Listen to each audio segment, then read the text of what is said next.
Are you a dedicated and passionate Rocket League fan who mainly plays on PS4 but has friends on other platforms such as the Xbox One or Nintendo Switch who want to play with you but can't because Sony likes to be backwards about crossplay for absolutely no good reason at all? Well, finally, the day for change has come. What is up there, guys? How are you doing today? My name is Tadams, aka Tad the Tech Man, and welcome to Moist Visions Incorporated, the only place to get moist and voiced on the internet. And as I mentioned before, the day has come where Sony has introduced Rocket League into its crossplay beta program that will allow crossplay between PS4, Nintendo Switch, Xbox One, and Steam. With this comes the ability to join casual, competitive matches, as well as all the other game modes in between with absolutely anyone regardless of what platform you play the game on. Unfortunately, there's no option to allow players to party up cross-platform in public matches just yet,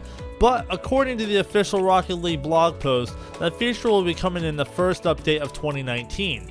But fear not, in the meantime, players will still be able to play cross-platform in private matches regardless of the platform until that update hits. If you want to learn how you can play private matches with friends on other platforms, details to do so will be in the blog post that's linked in the description down below. Now, with that bit of information out of the way, I personally think that this is a great move. Not only for Rocket League as a franchise and general fans of Rocket League, but for gaming as a whole. Clearly, Rocket League is not the first game to add full platform crossplay. We've also seen it come to games like War Thunder, Hover, and Fortnite, which is of course the biggest game to support this feature thus far. And Microsoft has also been making a big push for cross-platform play between the Xbox One and PC with their Play Anywhere program on games like Forza Horizon 4, Sea of Thieves, as well as upcoming games such as Crackdown 3 and Gears 5. Sure, it's not full crossplay between every platform since those games are all Microsoft exclusives, but Microsoft's head of Xbox, Phil Spencer, has stated that he wants Xbox exclusive games to come to other platforms, such as the Nintendo Switch and iPhones and Androids.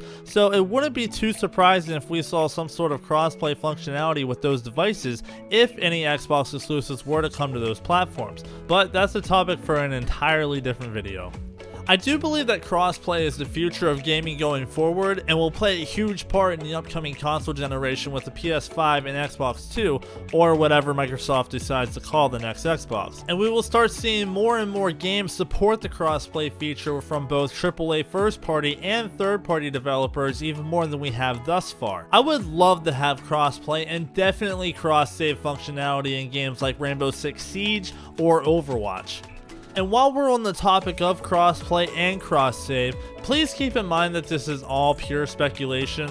I'm not saying that any of this will happen because I have no insider information on anything regarding Xbox or PlayStation, but I think it's fun to try and predict the future about all of this to some degree, so with that said, let's continue. An example of one of the biggest complaints that I see from my friends who are just casual gamers is that they're restricted to only playing games with people who have the same console as them. For example, Jimmy has an Xbox and wants to play with his friend Billy, but Billy only has a PS4, so they can't. This is absolutely something that needs to change in the gaming industry.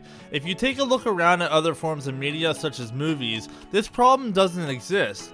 With services like Movies Anywhere, you're able to purchase one copy of a movie on, say, iTunes and go use that same copy that you bought on iTunes, but on YouTube or Amazon. The same can be applied for apps like Netflix and Hulu.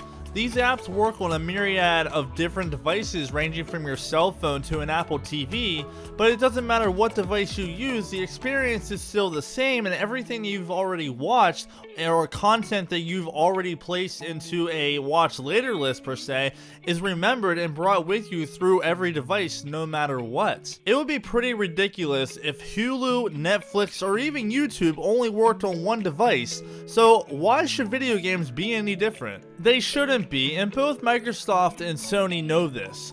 At the launch of the PS4 and Xbox One generation, Sony had a cross-buy, cross-save, and cross-play program for certain games that allow customers to buy one copy of the game and have access to it on their PS4, their PS3, and their PS Vita, with progress being transferred between all of the devices. It's a great program that I would like to see Sony expand on a bit more in some way with the PS5, but on a bigger scale. Microsoft is already doing this with their Play Anywhere program that I mentioned earlier.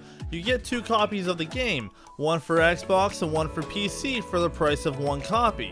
Sure, it's only 2 platforms, but with Microsoft publicly stating that they want to expand their games to other devices such as phones and reach 2 billion gamers, I don't think it's going to be too long before we start seeing Microsoft allowing customers to purchase 1 copy of a game and have that same copy run on multiple devices under 1 account with crossplay and cross-save functionality. I'd even be okay with Sony and Microsoft slightly raising the price of games overall just to make this sort of functionality a reality on all games going forward. If the $80 version of a game gave me the functionality to play the game on any device that I wanted with anyone that I wanted, I would never buy a $60 game again, just for that convenience of truly having the game anywhere on any device that I want it on. It's definitely a lot to think about, and I think that 2019 is going to be a huge year for the gaming industry, and the year we start seeing companies do unexpected things and turn things around, and possibly change how we play games with rumors of the newest consoles coming out in either 2019 or 2020.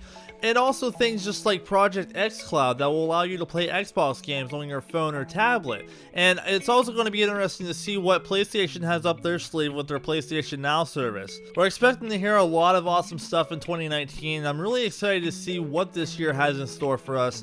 So let me know what you guys think in the comments down below. Do you think crossplay is the future? Would you pay extra just to have crossplay and cross-buy functionality across all devices? Whatever you think, let me know in the comments down below. My name is Tadams, aka Tad the Tech Man. You can find me on Twitter at Tad the Tech Man. Link will be in the description down below if you want to check that out. If you enjoyed the video, be sure to drop a like on it and subscribe to our channel, Moist Visions Incorporated, for all the gaming and pop culture moisture your body needs. We do gaming, tech, pop culture, and other nerdy type videos here. We're pretty new around here, but we would love to have you along for the ride as we grow and expand in 2019. Thanks for watching.